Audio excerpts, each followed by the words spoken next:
Good morning, everyone, and welcome. This is Joe Scarice, founder and host of the Creative BRRRR Strategy House and Podcast Live. We provide education, networking, and strategy every Saturday and Sunday morning. Saturday mornings 8 a.m. and Sunday mornings 9:30 a.m. Eastern Standard Time. Happy to really say that we are the only club here that has a full-blown website, podcast. We're on Apple. We're on Spotify. We're on LinkedIn. We're on YouTube, Facebook. We're live everywhere. Our site is creativebirdstrategies.com, providing educational subject matter every Saturday and Sunday for our clients. And you can download all of our great podcasts. We're now hitting close to 50 in our podcast, which I'm really quite excited about. And I want to also always reach out and thank our sponsors, which are MB Capital Unsecured Business Line of Credit program, providing unsecured business lines for clients in the real estate investor space. I'd like to thank Lendmark Capital, asset-based lending group, nationwide, licensed in all 45 states. I'm a senior loan analyst there. We provide DSCR, fixed to rent, fixed to flip. We offer new construction, multifamily acquisition, and value add. I'd like to thank Realty 411 with Linda Pelagas, which is a national publication for real estate investors and services, as well as national events throughout the country that we have collaborated on. We have done events with Linda in New York, LA, Florida, Philadelphia, Denver. We really have done a lot of collaborative opportunities with her. She's been a great ally and associate and sponsor of our group.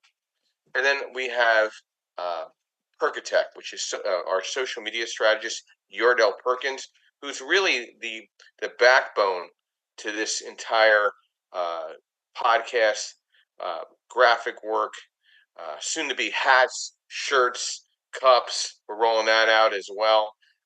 Kind of excited about that. We just put our first order in, so you'll be seeing me on the videos if you do download the podcast with a new hat and new shirt saying Creative BRRRR Strategies.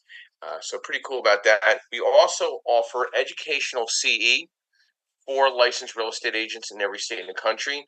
Happy to say I'll be doing some CE work in Ohio, Kentucky, and Indiana. In the fall, up and above doing some work in Connecticut, New Jersey, PA, New York, and Delaware. So that's pretty cool. I got invited out to one of those events. We offer a CE course on asset-based lending, and we're rolling out a CE course on wholesaling real estate as a real estate agent, which that's going to be very unique. We're going through the rigmarole of approvals. And then last but not least, we offer educational worksheets for you to better underwrite and be a better real estate investor to pencil your deals down smarter. So that's pretty much where we're starting here this morning. The discussion this morning, partnerships, the good, the bad, the horror stories in real estate. We'll kind of leave it just the good, bad, and the ugly horror stories. Just it doesn't always have to be a business partnership. Real estate investing can be a very lucrative endeavor, but it also comes with its fair share of challenges and risks. We'll try to illustrate some good, bad, and downright horror experiences for real estate investors, whether it was a partnership or just the deal itself. Partnerships work if everything is extremely transparent. Transparency and true communication is so important. You just can't do things, I'm sorry, on a handshake. It just doesn't work like that. And when it comes to the legalities, to the fallout of a partnership, it can cost a lot of money. It can be really, really, really bad. And I've seen some great partnerships, and I've seen some really bad partnerships. So let's get started with our ladies, of course, our roses amongst the thorns. Good morning, Amy. Welcome. Brief overview, who you are, what you do, and thoughts to the discussion. Partnerships, the good, the bad, and the horror stories in real estate. And I know you have also a membership going on to promote for the PropTech Council as well. Good morning. Yes, I do. Thank you for having me in the room. I'm Amy Palvido. I am the founder and CEO of Facilimax, which is a commercial real estate data aggregation platform that provides transparency and owners into their building performance and operations. And I'm also, sorry, I'm outside. I'm also the, I don't think you can hear the airplane flying over. I'm also the chair of the U.S. PropTech Council, uh, and which is the trade association for the prop tech industry, which is real estate technology in the United States. And yes, we have for those who are in real estate or real estate technology, or investors would like to invest in real estate tech. That is what that association is for. It's really just to further the industry, and it's a nonprofit trade association. So that's what the U.S. PropTech Council is.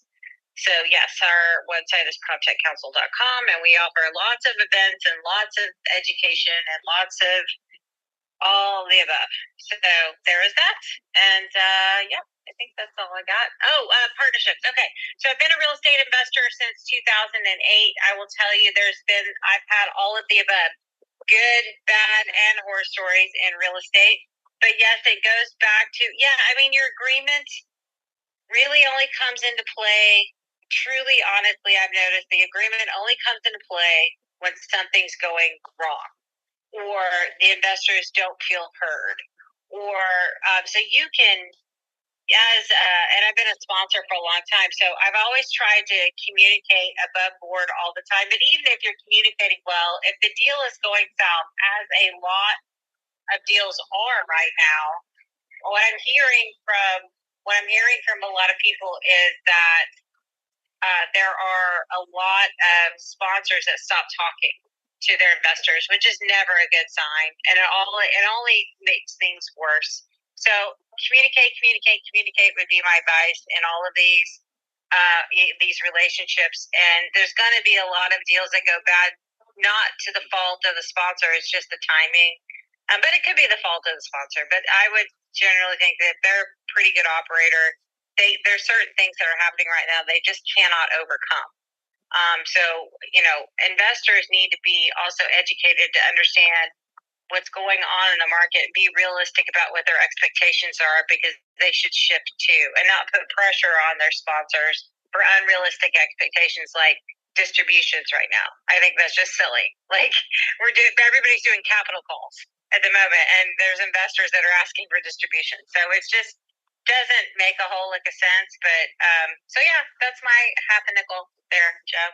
I mean, do you think we're gonna see more fallout just because of the miscalculations of poor, I want to call poor underwriting, but uh, not a lot of foresight to the unforeseeable rate shift in model, and obviously the rental model is changing from a debt service perspective as well as agency perspective.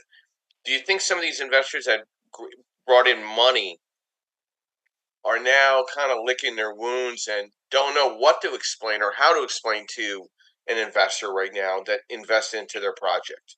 I mean, where do you think this is all going to go over the next 24 to 36 months? Are you going to see a lot more turnkey multifamily properties hitting the market, for closed multifamily syndication projects hitting the market? What do you think?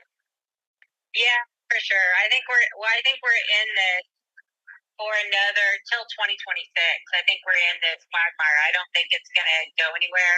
I will clarify that my crystal ball is broken, so don't hold me to any of this. But I really do think until, based on what we're seeing now, until the jobs numbers, where until employment increases, that's what I think everybody at the Fed is waiting for. That if they really, really hurt the economy enough that there's now higher unemployment, so that they can curb inflation. They're still not curbing it. They're not going to lower interest rates, so we're stuck in this weirdo environment. And a lot of the loans that were taken out in 2021 are hitting their maturity dates, and so now everybody's stuck. They're underwater because they have to buy into the refis, even if they have the cash to buy in. right? So a lot of these smaller syndicators don't have that ability. So if you're sitting on pockets of cash, which is what a lot of people have been doing since 21, have been just sitting and waiting and biding their time and waiting for this like evidential tsunami of foreclosures and all these other things. It's just been kind of slowly creeping out there, but it hasn't hit yet. And so, I mean, really, truly, which is if you go back to '08 when I first started investing, that tsunami of properties really didn't come around till 2010, right? I mean, so it takes a little while for it to work itself through the market, and there's some that you can pick off early, but a bunch of it was like 2 years later, and then we really didn't get out of the '08 crisis until what, 2014, right, or something like that. So I think it's got a long way to go. For those who are hoping that we'll get in and out of it quickly, it's not going to happen. We're in this grossness for a little while. What I'm thankful for, though, is that yes, we're going to have foreclosures. Yes, there'll probably be new financial instruments that, because entrepreneurs are entrepreneurs and they're going to figure out a way to solve a problem. There'll be new financial instruments that come about to kind of try to mitigate some of this stuff, and so that those they can make better decisions, or maybe bridge debt will come. I'm not sure, but I just think that there's going to be some solutions that can be offered, but some of them just can't even save. They can't even save it, so they're just going to go to foreclosure, and people are just going to have to regroup, and people are going to have to take losses. They're going to have significant haircuts in some cases, for sure. So my take from what Amy was saying, and thank you, Amy. Some key takeaways. Okay, the most successful real estate partnership is going to outline expectations and responsibilities. Okay, for the good, bad, and the ugly. I do foresee some not so good news on multifamily, commercial office retail right now. And I do agree with Amy. The job reports and the unemployment reports are not really shedding any positive light, and they're kicking the can to get past this presidential election. Obviously, they're trying to favor it one way more than the other, and it's very apparent. And so they're trying to just kick the can so you don't really see it. I mean, if you're in the capital markets, you're in the investment space, you see it as crystal clear. Okay? While real estate investment partnerships minimize individual risk, it also limits the potential rewards for a real estate investor.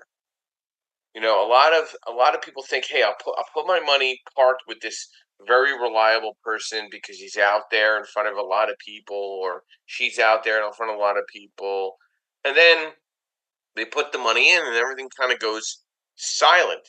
Um, to me, I've never enjoyed not having full accessibility to my money in a partnership. I want to be in the forefront. I want to know what's going on. I want to be part of the underwrite. I want to be the part of the final decision making.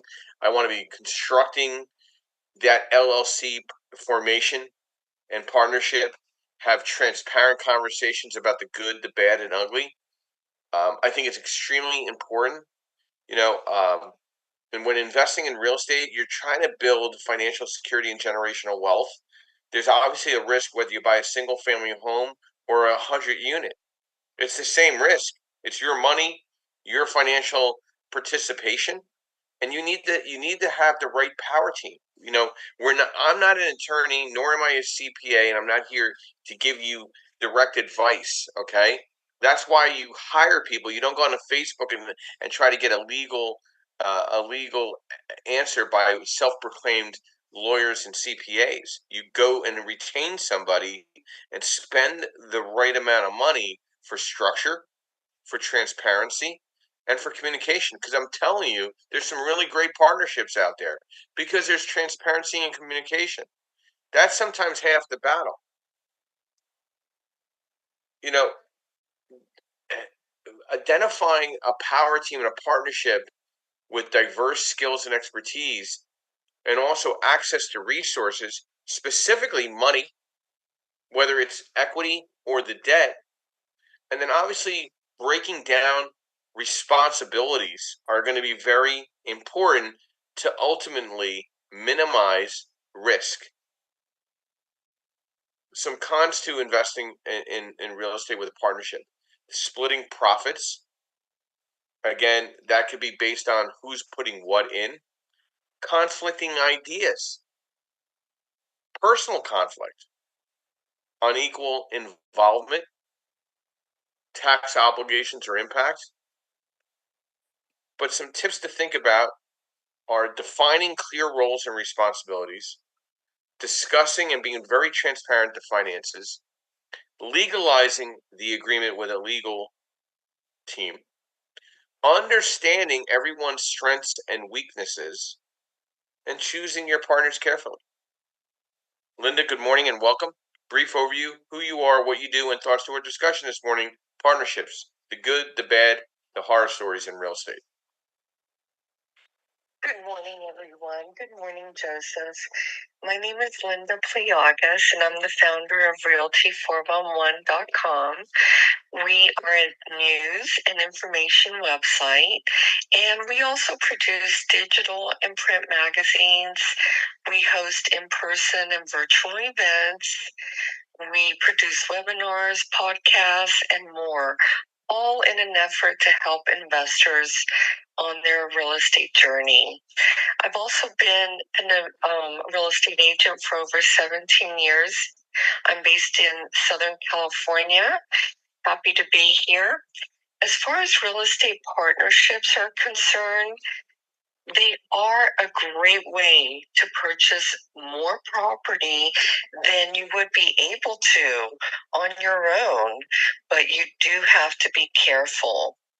First of all, be cautious with who you get into business with.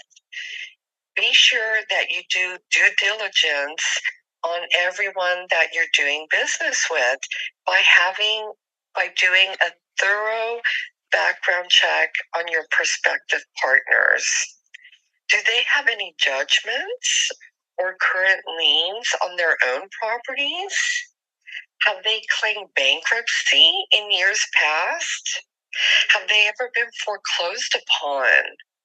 You need to find out all this information before you get into a marriage with someone. Because guess what, folks? In essence, a business or real estate partnership is a financial marriage. And we all know that divorce is ugly and can also be very costly. If you're going to get into a partnership with someone, I recommend you do it with people that you respect, that you admire, and most importantly, that you trust. Have a clear understanding of what your goals are in the partnership before you enter the agreement. And if someone or something doesn't seem right, or something's bothering you, please speak up right away. As a partner, you have to speak up when something doesn't seem right. It's important to have open communication and complete transparency. That really is the strongest foundation to a positive partnership. And I do have a real estate partner. My husband is my real estate partner. We've clashed on deals. He's been wanting to do things one way. I've been wanting to do things another way. Sometimes we disagree on the best way to rehab or what needs to be done on a property. Definitely, you want to hear the other person's point of view and take their side into consideration. And at the end of the day, you know what? Your peace of mind is so important. Remember that no deal is worth losing your peace of mind, your marriage, your family, or your friendships, your long-term friendships. It's not worth it. So the best way is to have clear communication, clear transparency, and open and honest, communication with your partners. That is so important. Put everything in writing. I agree with Joseph. A handshake will not work. You need to put everything in writing. You need to hire an attorney to be on your side to review any contracts that you sign before you sign on the dotted line. I hope these tips have helped people, and please go to our website, realty411.com, when you can, to find out more information, tips, and strategies. Thank you, Joseph. Thank you, Linda. Please stay on mic. How was the webinar yesterday for Realty 411? Yes, it was wonderful. We had a lot of new people, not only from the West Coast, but from around the country. Saw a lot of new faces.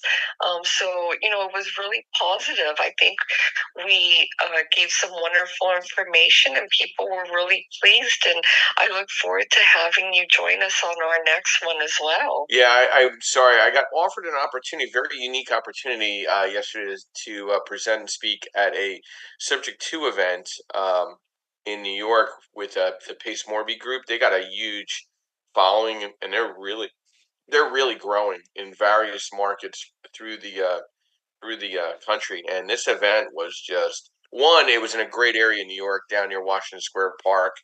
Um, but but it was just everybody was just engaged and passionate. They were really, really, really engaged to what they were trying to accomplish there that day. There was about 75 people, but I got to meet every single person. Everybody was welcoming. Everybody was open to possibilities. It was a very transformational Saturday. I mean, it was just the people. When you're at an event on a Saturday and you're meeting people, they're typically a little more engaged than the weekday, morning or evening event. It's extremely different. And I did appreciate the opportunity to go there and speak and meet the leaders there, because there's so many other events that are coming from it. But I'm sorry I missed the event, Linda. And I know you always put on some great webinars. Anything coming up that we need to be aware of and keep our eyes open for? Yes, we will be putting together some other virtual webinars. So we'll definitely let you know about those and let everyone know about them as soon as we have them up on the calendar. In the meantime, we do have an in-person event coming up in Southern California on August the 3rd. For those of you who are near the area, we invite you to attend, and we hope that you can make it. But as soon as we plan another virtual event, I'll definitely let you know, Joseph. You'll be one of the first ones that I call to schedule you in. I really appreciate that. And from what Linda talked about, business partnerships are marriages. I mean, if you're married, you understand you signed a contractual agreement to love somebody and be part of their life, and be present. Okay, not the same completely where it comes to a partnership in the LLC, but you have committed to working with somebody in the success of that entity, the success of that asset. You can't lose sight of the big picture. You can't fail to plan. You have to talk to one another. You have to work through potential incompatible personalities. These are the biggest failure pieces of a partnership in real estate. How do you choose your business partner? Who's adding what resources. It needs to be defined. You need to cover your weaknesses. You need to have a division of tasks, and it has to be detailed. There has to be an accountability, whether you hire independent bookkeeper or CPA, but there has to be accountability. You need to split the risk, and it needs to be documented in that partnership documents. And you need to network together. If it's a syndication and you're trying to raise money, or it's an opportunity, a business opportunity, the transparency needs to be there. And there has to be a set role of confidence as well. Good morning, Anna. Welcome. Brief overview: who you are, what you do, and thoughts to partnerships, the good, the bad, and horror stories in real estate. That's a lot. Good morning. I'm guessing it's 5 to 10, so you're wrapping up. I'm coming into it. No, we go. Beginning. We're 9:30 to 10:30 on Sundays. Wonderful. So I didn't miss too much. Because I do love the topic, and it definitely resonates with me. And I was thinking of so many different partnerships, one in particular. So I'm a realtor here in Chester County, PA, for 11 years now, and only recently, this past year, did I joint venture with my current title company. Yet I didn't have a JV with one for, wow, that last one left me feeling all kinds of ways. I think it took me 4 years before I would re-enter into a JV with a title company, because the last one was just so horrific and shockingly. And to your point, right? I would say another partnership that we probably don't talk about and don't look at it as a partnership, because as far as contracts go and what the relationship really means, it's pretty limited or even simple, and that would be the partnership of team members, right? So as a team leader and team members, and yeah, lots of stories there, but I wouldn't even know which way to begin or go with that. But to your point, it is like a marriage. Although my husband knows how, till death do you part and what that means. But in these business relationships, I don't know. There's an expectation, or at least an assumed one, possibly. And to your point with transparency, that you do believe is going to happen and doesn't. And so, all I would say is to take more time and slow to partnership and quick to resolve it and dissolve it if it's not working for you, because those partners are part of your brand and your reputation. And if it's not what you expect, and if you don't feel comfortable putting them in front of your clients, and if you're only putting them in front of your clients because of that affiliation and because of that venture, that certainly is a problematic situation as well. Anna, thank you. And you know what? I do agree with you. There's partnerships in the space that we work within as real estate professionals. I do have a title partnership. I have a partnership referral program with MB Capital. I offer a lending partnership referral program to others. I have an insurance relationship because of my insurance license, that I have a referral program. And yeah, there could be some dropping of the balls where people just don't fulfill what you need as part of your power team. So it even has to do with power team, in the referral. I mean, listen, you're not really looking for the referral, but it's always nice because you're trying to earn each other's business from a reciprocal perspective. But there's background checks you could do to make sure that they're basically not full of shit, to be honest with you. And Amy brought up a great point, of getting verification through a CPA. But you could also go the next step. You could do a data verify and do a background check on everybody. Then it's complete transparency. You'll know everything about everybody since birth. Okay? Get that out of the way. It's not that expensive to do a background check, whether Nexus, Lexus, or Data Verify. Okay? We do them all the time.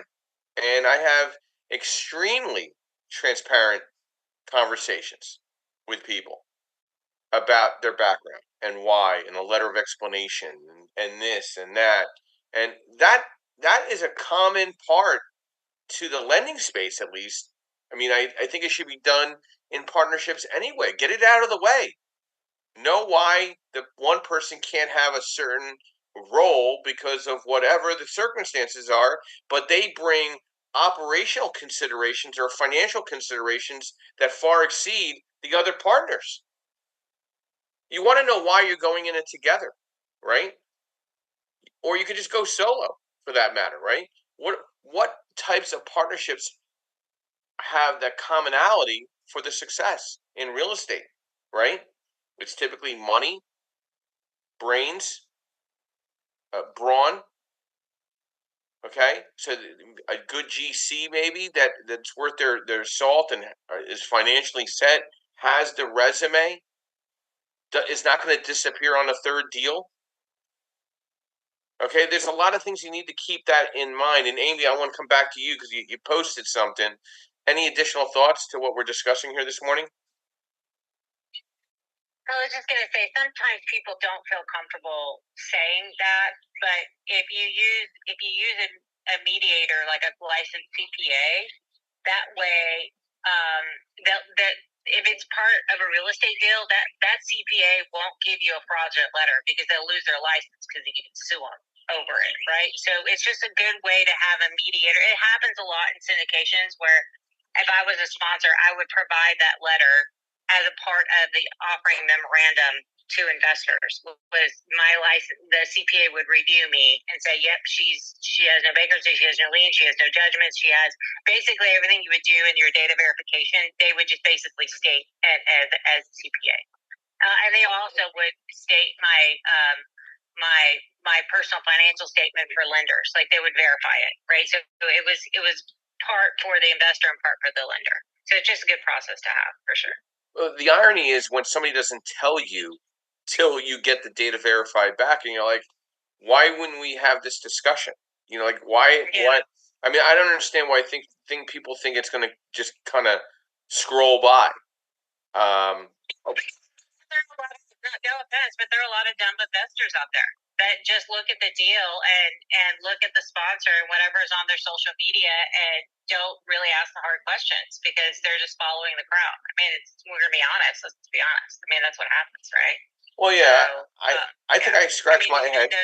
Some of those real estate investor associations don't do their homework on people, and they can get their investors into bad spots because they're promoting somebody they shouldn't be promoting at the end of the day. Yeah. So, you know, so let's talk about some breakdowns of partnerships. And thank you, Amy. There's the 50-50 partnership. There's the real equity and sweat equity. There's a formalizing the partnership to limit regrets. Maybe there's a strength or weakness that you have that the other individual brings to the table. So you need to think about how you want to structure this. If somebody has weak credit, now sometimes it comes about credit. Nobody's ever asked me, "Hey Joe, I have a crappy credit. It's 660 or 640, whatever it is. Whatever the story is, I don't really want to get concerned with it. I would just say fix your credit, but in the interim, you want to partner with somebody that has a 740 credit score. So if it's a DSCR loan, meaning a 1 through 4 or 5 through 25 under 3 million refinance or purchase of an investment property, right?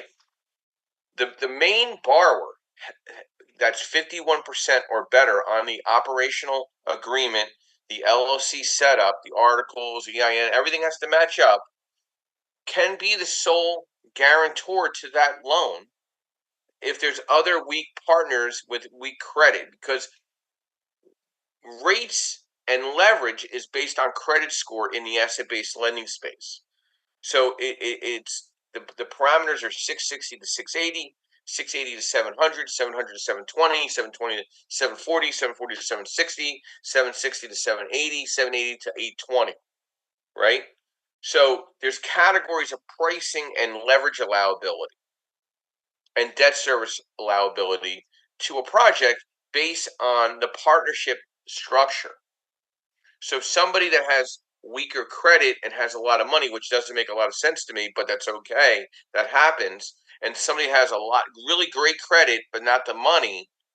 They can merge partnerships in an operational agreement through the LLC but you have to have that transparent conversation with your lending source. Do they allow that? And then on the bridge side, more the fixed to rent, fixed to flip, and value add, the percentage of ownership must be under 20%, but I'm still going to want to see what that person's about that's at 19% ownership. I want to know who they are. I'm going to require data verify. I'm going to also require to see what their credit looks like, even though they're not going to be part of the guarantor of the loan. I still need to know who they are. The drape's got to be open, and I need to have complete transparency. You should be having these conversations preliminarily with your lender and your attorney and your CPA for what this impact's going to look like when it comes tax time based on the partnership ownership and how that's going to look like on that specific property. Bob, good morning. Welcome. Brief overview, who you are, what you do, and thoughts to partnerships, the good, the bad, and horror stories in real estate. I'm sure, Bob, you're going to have a plethora of discussion. Joe, ready for this one, Joe? Yep. Strap in. I'm ready. I'm going to go on a rant here. Okay. So my name's Bob. I help people set up corporations and LLCs. I'm not a lawyer, so this is not legal advice. Used to be a civil engineer back in the day. And I'm going to just lay it out for everybody because in 22 years of doing this, I have seen more businesses just implode because of bad partnerships. And they don't listen to the one piece of advice I give at the beginning whenever I set them up, or even when I'm doing a checkup on them. Nobody listens to this word. Get it in writing while you're still in the honeymoon phase and everyone loves each other. Make sure your operating agreement is up to date. It is written properly with respect to your business. When you work with a firm like mine, or another service company you find online or whatever, if they even give you an operating agreement template, the one you're going to get from a service company is going to be the bare minimum required by the state. You are not getting a customized one. Where do you get customized ones? You write them yourself or your lawyer writes them for you. They are living documents. You must follow them and keep them up to date because no one's going to look at them. No one's going to give a crap. And by the way, we could be talking about corporate bylaws, LP partnership agreements, all means the same thing in this context. You know who's going to look at them? The attorneys and the judges when you're standing in that courtroom because the partnership goes to hell or somebody did something wrong. And now all of a sudden, you have to explain your actions to the judge, to the cross-examining attorney, who is going to tell you, you did not follow your own operating agreement. You did not follow your bylaws. You did not follow your partnership agreement. So guess what? You lose, kid. Judgment against you. I've seen businesses come down. I've seen personal fortunes wiped out when the corporate veil gets pierced because, again, people didn't pay attention to what they put in writing, if they put it in writing. And one other key element, and this is true in a lot of states, but I'm going to specifically cite Delaware because it happened in the Delaware Court of Chancery. In Delaware, and this is true in many other states as well, operating agreements may be written, oral, or implied. Now, here comes the problem with the oral or implied. If either party doesn't recognize the other person's claim on the oral and implied part, the judge will, the judge or the chancellors, as they call them in the Delaware Court of Chancery, has said, well, since you didn't put it in writing and you disagree on what you agreed on, I have no choice but to follow the state default rules.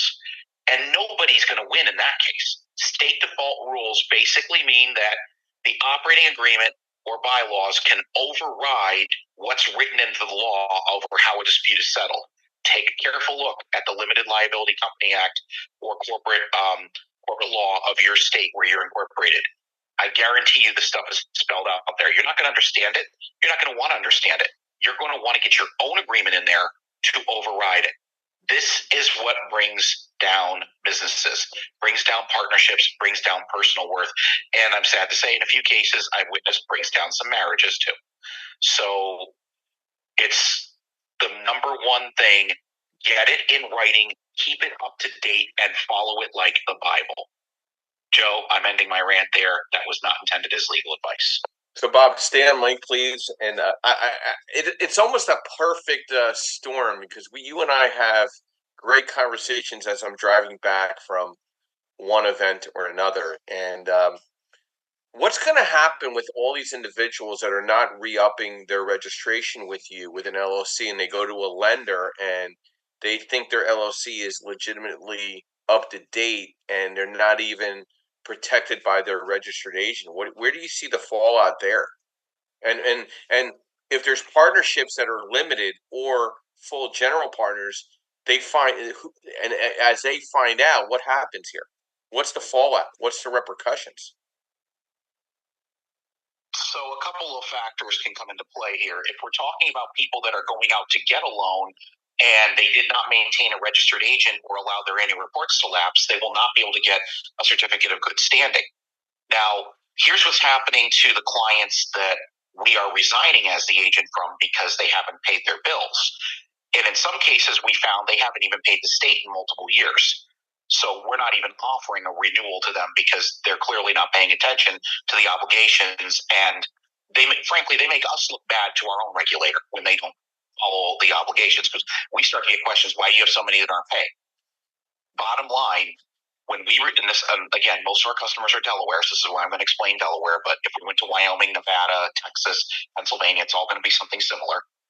What's going to happen is when we resign as the agent, they will get a letter from the state. They have 30 days to act. They must pay all past due balances, clear all delinquencies to come back into good standing, and get a new registered agent in place. If that is not done in 30 days, Delaware voids the LLC. All liability transfers from the LLC to the partners. No limitations. It goes to them. Now, guess what happens? Let's say, Joe, you decide, something, I need to see 3 years after you do a loan or whatever, and I'm just going to make some numbers up here. You get suspicious for whatever reason, and you say, I need an updated certificate of good standing, and they don't produce one. You go on the state's website, and what do you see for the status? Void. You're going to call that loan? There's no LLC to sue anymore. The loan's written on a company that doesn't exist. What are you going to do? You're probably going to try to collect from the owner. So would be my guess. Well, if they're a guarantor, I'm going to go after them directly, right? Exactly. So what happens is these people don't realize the fact that now they're taking the hits. And we've been called in to do depositions even a year or two after the company's voided, and they want to know, why weren't you watching out for them? And we will come in there with a printout of every email we sent them, a phone log every time we called them, and we will send every email, every letter. We also send them certificate of mailing, so we have proof that we mailed them from the post office, and we will show them the certificate that we submitted to the state that the state approved. Once the state stamps that document and gives it back to us, we're off the hook. That's it. As long as we follow the law. And by the way, the only thing we have to do is give 30 days notice we intend to resign. And technically speaking, we don't have to explain it. But we do the due diligence to make sure that people realize, oh shit, I'm not going to say the word, but you know where I'm going with that. I basically have had to tell people, sorry about your luck, but hope you didn't really like that house or that car that you bought, because you're not going to have it much longer when that lawsuit finishes. And I'm not just like talking out of my dupa here. I've seen it happen to people. And it simply comes down to somebody entrusted someone who didn't do their job. And that's how I've seen, like I said, partnerships have gone down the toilet. And when they cross over into the real world and into the personal world, because you took your corporate veil down knowingly or unknowingly, that ends a bunch of marriages, because now you've got a spouse trying to claim innocent spouse relief. Well, guess what? You jointly own that house. You're on the streets too. Sorry. This is just how it works. So that's why I keep saying, you've got to get everything in writing. You've got to follow it through, because otherwise you're just putting a hole in the corporate veil you can drive a tractor trailer through. Thank you, Bob. I really appreciate that detail. And I know we have a upcoming potential podcast that we're going to educate our listeners on the Creative BRRRR strategy. podcast and house soon to come. What is that subject going to be, so at least people can keep an eye out for it in the future? It's going to be the Corporate Transparency Act, which took effect January 1st of this year, retroactively applying to any business that was in existence as of January 2nd, 2020 onward, that was actively in business, I should say. If it was inactive from January 1st, 2020 prior to, you don't have to act. You don't have to act on this. You can claim an exemption. But basically, the federal government, Congress has ordered FinCEN, which is the Financial Crimes Enforcement Network, which is part of the law enforcement part of the U.S. Treasury that's tasked mostly with tracking terrorist funding and anti-money laundering. They are collecting a database of all non-regulated business entities in the United States. They want to know the names, home addresses, and photo IDs of every beneficial owner, which may be an actual owner or someone who has key significance over it. You cannot hide behind a trust with this. They will bust through the layers of the trust and get the information about the trustees. They want to have this information. They want to know where the records of the business are kept. So principal place of business is now legally defined under federal law. No more putting P.O. boxes or mailbox stores as an address, because the feds are watching this stuff now. And we're going to go over basically the details of what they're collecting, why they're collecting it, what you need to do to be compliant, and how long you could spend in federal prison should you not comply. This is not a joke. It is a national security law. It was passed as part of the National Defense Authorization Act of 2021. So watch for the podcast. It's going to scare the crap out of anyone who thinks that they can be anonymous with an LLC. The federal government just made sure you can't do that anymore. Thank you, Bob, and thank you for the update. I appreciate that. Now, what can a partner bring to the table, right? Not all real estate partnerships are bad, and there can be times when a partner is needed. Let's discuss in a bullet point what I think would highlight partnerships: money, time, experience, network, financing, and labor. They all bring a very important part to the partnership and all justify a percentage of ownership. And that has to become very transparent when it comes to credit and liquid contribution. But there's also elbow grease that's brought into it, or somebody's network, or somebody's experience. As they call the individual, the gray hair individual that brings the experience to the deal, right? Or the debt or the equity. There's so many different moving parts to this discussion that could be good, bad, or horrific in all the stories in real estate. And the most common reason why a real estate partner is needed is typically money. So we need to shore that up and assure that money is going to be there when the time comes. Travis, good morning and welcome. Brief overview, who you are, what you do, and thoughts to our discussion this morning: partnerships, the good, the bad, and horror stories in real estate. Travis, are you there? Hey, good morning, guys. Morning. Yeah. I know, man. It only takes me a minute to get to my phone and on mic. Yeah, so I'm Travis. I've got a real estate brokerage here in the Houston, Texas area.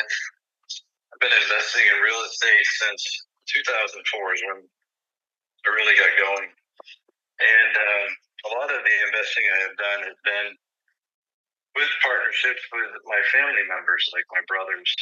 And I can say from experience that even though we set up LLCs and had operating agreements, I'm sure they're not as defined as they should be. Now knowing what I know and what I've experienced, through the years being partners with them, that there's definitely things that you don't think about when you're putting together your partnership to go buy property. And one of those is what you guys have already been discussing, is who's going to do what, and how involved are the partners going to be in the day-to-day process, or who's going to make decisions based on what the property needs. Is it going to be a joint decision, et cetera, et cetera? Is there going to be a lead partner? And limited partners or whatever. So I can definitely see and I've experienced the benefits of having everything documented, and I can understand why Bob has, probably pulled out his hair so many times, and people go back to him and say, "Oh, this happened." He's like, "Man, I told you." You got to have all this in writing in the beginning. It's kind of like a prenup. If you don't want someone taking all your assets, you better have a prenup before you get married. So, yeah, there's some horror stories that I've had myself with one of my brothers where, we sold a property and we didn't do a formal LLC. Maybe actually we did, but we never actually transferred title of the property to the LLC formally. And when we sold it, he just kept all the profit. Didn't give me my share, which, hey, you know what? He's my family. It's a shitty thing to do. He's going to have to live with that, but he's still my brother, so I have to forgive him and keep moving on and just remember it's only money, right? So, yeah, so I can understand your points, Joe, about partnerships are usually about money, but, money can be the root of all evils. And at the end of the day, are you friends with these people? Are they your family members? That's more important than anything, I think. No, I agree with you. So back to you. Yeah, no, Travis, you hit some great points on the family friend side. Another thing that people don't think about is when you're flipping properties, the exit strategy if you don't flip the property. Like, what happens? Like, what's the exit strategy if somebody does not qualify for the deal on the back end, and you have to hold the property? Nobody really talks about, we're going to be flipping this property, making a lot of money together, I'm partnering with the GC, and they didn't do their due diligence on the GC, and their partnership was like put together with like lipstick and spit. You know what I mean? Like, it wasn't really orchestrated with an attorney. I mean, it could get sticky. It can get real sticky. You need to have complete transparency.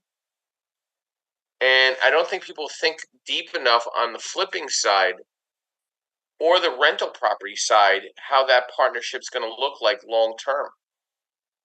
Like, Linda brought up a good point. She has fights and disputes and compromise with her business partner. Coincidentally, it's her husband. So what if these individuals are not your wife or your husband? They're just business individuals. They're going to think like business people, and they're going to think of what's in their pocket. So, as Bob was saying, during the dating time and the honeymooning time, everything needs to be documented with a legal professional. This is so important because that's where the highest failure rate is, because they didn't have good communication and good transparency skills with their legal team and their CPA and their bookkeeping services. Justin, good morning and welcome. Welcome back. Brief overview, who you are, what you do, and thoughts to our discussion this morning. Partnerships, the good, the bad, and horror stories. Hey, how you doing, Joe? Good morning, everybody.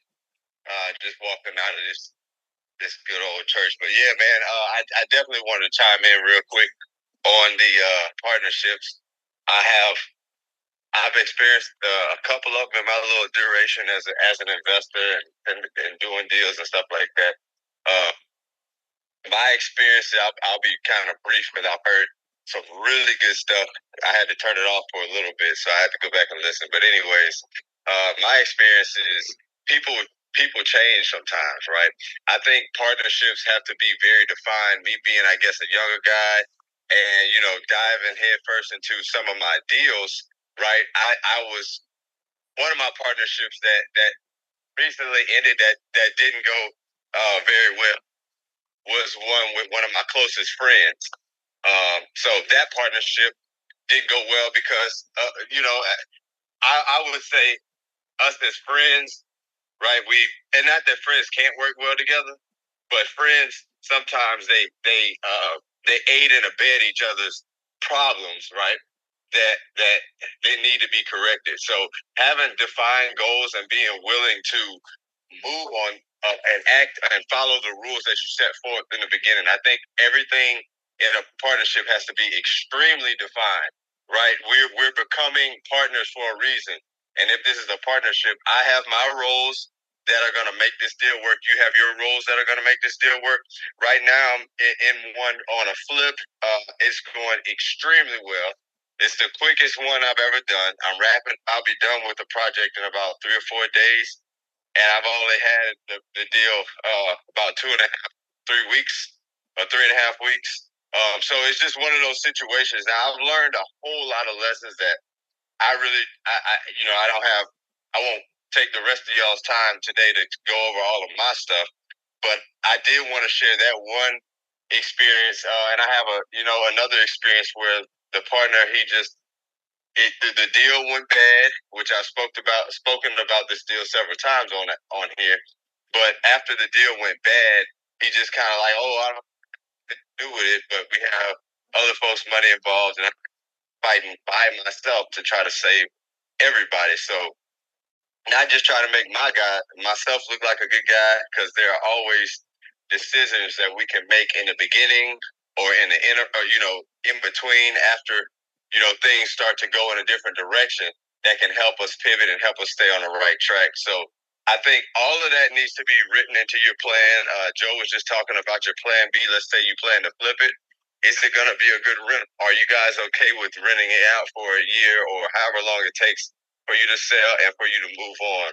And so I think keeping a goal in mind, whether that's going on to another deal, whether it's taking the capital and shifting into something else, or whether that's just knocking down one opportunity, I think you need to be very defined as to what your roles is, what each person is bringing to the table, and set in place some metrics to be able to hold them accountable to those things. And so that's just my thoughts on partnerships this morning, Joe. Thank you. Justin, thank you. Justin has been part of the moderator panel here since the get-go. I always appreciate his input and insight. We met a couple of years ago, and we've stayed obviously close with discussions and masterminding and brainstorming in different opportunities. So thank you, Justin, for your insight on that. Let's get to our final thoughts. We'll start with Amy, because I know Amy has been a little chatty in the chat box. So let's get some final thoughts from Amy in regards to partnerships, the good, the bad, and horror stories in real estate. Yeah, I've been a little chatty Cathy today. You're right. I just feel, I don't know. I just want to make sure. I don't know. I get up. So, final thoughts. Operating agreements should be written by a lawyer. Make sure that you follow Bob's advice. Make sure that you get a background check or get a letter from the CPA on who you're dealing with. But also, and I talked about this the other day, don't invest your money in something that you don't understand. So a lot of people chase fads, right? So why would you go invest in, say, data center real estate if you don't understand the underlying user industry of how data centers work, right? So why would you chase a fad like that? And I'll tell you, a lot of people do. Or they'll be like, everybody's investing in industrial real estate, so I got to get into industrial, and they don't understand the fundamental dynamics underlying that, how that asset's going to perform, or whether the tenant's going to get up and walk, or how the property management company has to perform, or any of those great things. So just make sure that, yes, check about the partnership, check on everything, but make sure that whoever is leading the investment decision also has a really good understanding, but you too have a good understanding of what that investment is. So that would be my other half a nickel. So you got a full nickel out of me today. So there you go. See, I appreciate that, Amy. Bob, your final thoughts to partnerships, the good, the bad, and horror stories in real estate. Everyone shared a lot of really great stuff today, a lot of great tips, experiences, and everything. Really mirrors what I've seen, not just in real estate, but all kinds of businesses. Not all the businesses I do are real estate related. In fact, most are not actually. But just like I said, The key thing, get it in writing, always. Everyone signs it. One question I get, and I was thinking about this as just as Amy was talking, somebody asked if you should have a witness sign it or a notary sign it. I'll just say this, it can't hurt if you have a neutral party, but it's not legally required. At least I'm not aware of any state where it would be. But yeah, I also am a notary in Delaware, and I've been asked to notarize operating agreements when the partner signed it in person. So it's an option that's out there if you want to do things like that, just to keep a neutral copy. That way, it's on file with the notary. Just all different tips and tricks to think of, but most importantly, do your homework with whomever you're working with. You have to know who you're working with, and that they're not out there. I don't want to say they're out there to get you, but sometimes people, they don't understand what they don't realize they don't know. And if I could make that any wordier, I would. But the point being, make sure it's all, just coming back to the same thing, get it in writing. I cannot emphasize any more than that. And again, nothing I said was intended as legal advice. Thank you for an excellent room, Joe, and team on the stage. Back to you. Thank you, Bob. Ellis, I know you came up last minute. Final thought to our discussion this morning on partnerships, the good, the bad, the horror stories in real estate. Thanks, Joseph. Yeah, I was listening most of the time, but I think one of the biggest problems with partnerships is it becomes too premature. They rush into it too quickly. And I put this in the chat that I have gravitated toward using more of an equity participation note structure versus partnerships early on, because it's just cleaner. In many cases, one person is supplying the expertise, the other person is supplying the money, and it just makes it much cleaner as far as control and any disputes.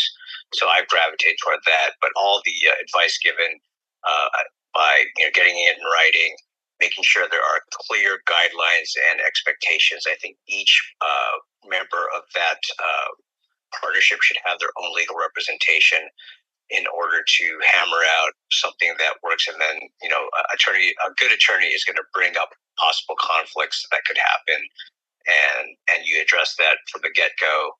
Much like I think of it as pre-marriage counseling in a lot of ways, because there's a lot of starry-eyed hopes right when you first start out with a joint venture or a partnership, and it's not until you really get into the thick of it where sometimes the bloom is off the rose. So you want to hammer that stuff out very early. But great room, great topic, Joseph, as always, and thanks for everybody that contributed.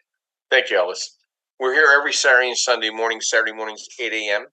Eastern Standard Time. Every Sunday morning 9:30 a.m. Eastern Standard Time. I want to thank our sponsors: Realty 411 with Linda, MB Capital, your referral program for unsecured business lines of credit, Landmark Capital, your asset-based lending, debt service coverage ratio, fixed to rent, fixed to flip lender in new construction as well. And I'd like to thank Perkatech, Yardell Perkins, our social media strategist, our Oz behind the drape that provides this partnership in providing insight every weekend through the Creative BRRRR Strategy House, as well as the Creative BRRRR Strategy podcast, which we have our own site, creativebrrstrategies.com.